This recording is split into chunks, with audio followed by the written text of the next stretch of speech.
Saudações, caros formandos. Bom, devemos ter aqui a nossa aula do quarto elemento. Então, esse daqui vai servir para todos os grupos. E depois de terem visto as aulas, podemos vir fazer, podemos vir ter a nossa resolução de exercício, né? Primeiro vocês vão mandar as vossas dúvidas e depois já vamos fazer a correção de exercícios. Mas também, nestas aulas mesmo, terá exercícios. Isso para garantir que vocês irão entender. Então, dito isso, creio que já posso iniciar. Bom, antes mesmo de vermos o nosso tema do quarto elemento, é importante nós fazermos uma pequena revisão sobre sinais senoidais, né? Então, que foi praticamente a base da aula anterior. Então, temos aqui sinais senoidais. Então, nesses sinais senoidais, nós vimos que poderíamos ter na forma trigonométrica. São diferentes formas que nós representamos. Então, vamos na forma trigonométrica, em que na forma trigonométrica vemos que a equação do sistema senoidal, o valor, né, na forma trigonométrica há de ser igual a valor máximo vezes seno de ômega t mais um determinado ângulo. Então, em que nós vimos que também poderíamos representar isto graficamente, né? Seria basicamente um sinal parecido com isto. Esta é a nossa representação trigonométrica. Vimos também que poderíamos ter a representação na forma polar. Então, na forma polar, nós vimos que é mais ou menos dizer que é fasor. Polar e fasor são a mesma coisa. Então, o nosso sinal polar há de ser igual, o nosso sistema fasorial, né? Este símbolo significa fasor, há de ser igual a valor RMS com determinado ângulo. Então, aqui vimos que a representação seria basicamente alguma coisa parecida com esta daqui. Então, aqui teremos o nosso VRMS e aqui teremos o nosso ângulo. Ok? Então, por vez disto, nós vimos também que podemos representar na forma trigonométrica. Trigonométrica já falei, na forma retangular. Na forma retangular, teríamos o nosso sistema V, tensão, né? Se for o caso de tensão, mas sabes que se for corrente é só substituir o V por I, né? Então, acá de ser igual a A mais JB. E que nós vimos que para isto daqui, nós poderíamos representar também o nosso sistema Argand-Gauss. Aqui há de ser A, aqui há de ser o nosso JB, que há de ter um determinado valor, aqui também vai ter um determinado valor, e este aqui é que será o nosso V. Então lá representamos como sendo Z, né? Mas agora estamos a ir mais na realidade, né? Escrevi V, mas poderia ser I também. Então é simplesmente isso. Por vez disso, nós vimos também que poderíamos fazer conversão entre essas formas de representação. Eu posso ter nesta forma e querer ir para esta forma. Então, se eu querer sair de trigonométrica para a forma polar, eu tenho que encontrar o valor RMS. Mas o que é que temos cá? É valor de pico. Então, se eu quiser sair de trigonométrica para polar, eu hei de precisar primeiro de VRMS. Por quê? É melhor eu apagar isto para a forma polar. Então, a forma trigonométrica como é que é? Valor máximo seno de ômega t mais ângulo. Enquanto que na forma polar, que é esta daqui, temos VRMS e um determinado ângulo. Então, a primeira coisa que eu ia precisar é exatamente VRMS. Como é que eu ia ter o VRMS saindo daqui? Aqui tenho o valor máximo, há de ser igual a valor máximo dividido por raiz de 2. Vocês já aprenderam, por isso que eu estou aqui muito rápido. Então, outra coisa que eu vou precisar é exatamente o ângulo. Então, o ângulo é só copiar mesmo, é igual ao ângulo, né? É só copiar este ângulo e colocar aqui, já está convertido.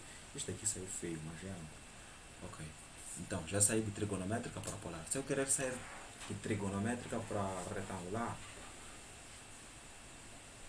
trigonométrico para retangular, eu teria que ter a forma trigonométrica aquela, tensão máxima, seno de ômega t mais ângulo. Enquanto que na forma retangular é precisar de A mais JB. Ou seja, não tenho como ter esses dados saindo daqui diretamente para aqui. Então eu posso chegar à conclusão que não há como alongar isto, não há como fazer esta conversão. Ok, então vemos que aqui é a forma polar que tem estas representações, né? Deixa só fazer a divisão entre isto. Então, se eu estou na forma polar, eu posso estar bipolar e querer ir na forma, deixa lá, posso estar na forma polar e querer ir na forma trigonométrica, que seria inverter esta conversão que nós fizemos, polar para trigonométrica. Então, vimos que polar temos VRMS com determinado ângulo, enquanto que na forma trigonométrica nós vimos que temos valor máximo seno de ômega t mais um dado ângulo. Então, para isso, acabamos de dizer que primeiro íamos precisar de valor máximo. Valor máximo é igual a VRMS multiplicado por raiz de 2. Só invertemos lá. Então, o ângulo, da mesma forma, é de ser igual ao mesmo ângulo. Só vamos de copiar o ângulo e vamos de escrever. Então, já teríamos convertido. Então, eu posso querer converter também de polar para retangular. Aí sim, já é possível. Então, deixa só dizer de polar para retangular. Então, forma polar, teremos tensão RMS com determinado ângulo, enquanto que na forma retangular teremos A mais JB. Então, o que eu preciso para estar na forma retangular? Preciso de valor de A e de JB. Então, se estou no polar e eu quero retangular, é dizer que o meu A, que é a primeira coisa, há de ser igual, vocês já viram essas equações, há de ser VRMS multiplicado por cosseno do ângulo.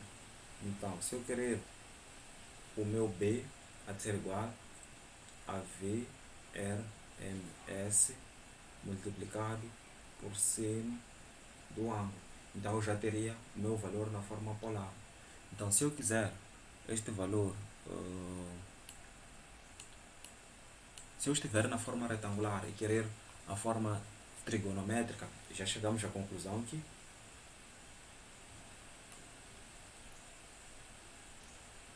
de retangular para trigonométrica não tem como.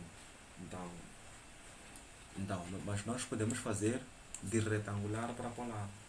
Então, podemos querer fazer de retangular para polar. Então, na retangular nós temos A mais JB. Enquanto que no polar nós temos valor RMS e um determinado ângulo. Então, se eu quero na forma polar, então significa que eu tenho que procurar esses dois valores. Então, VRMS há de ser igual a quê? A raiz quadrada de A ao quadrado mais B ao quadrado.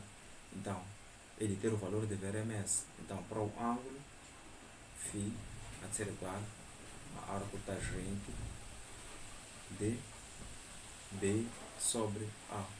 Então, arco tangente é a mesma coisa dizer tangente de menos 1, então tanto faz. Então, de B sobre A. Por isso que eu sempre recomendo que vocês dividam primeiro B sobre A, encontrem o valor, depois procurem arco tangente de B sobre A. Assim evitam cometer pequenos erros, né? Então, para não correrem risco de cometerem erros, podem fazer desse modo que eu falei agora. Bom, esta foi a revisão sobre esses nossos sistemas. Então, eu hei de parar a aula por aqui, porque já estou a ver que são praticamente 10 minutos. Então, depois eu hei de gravar uma outra aula.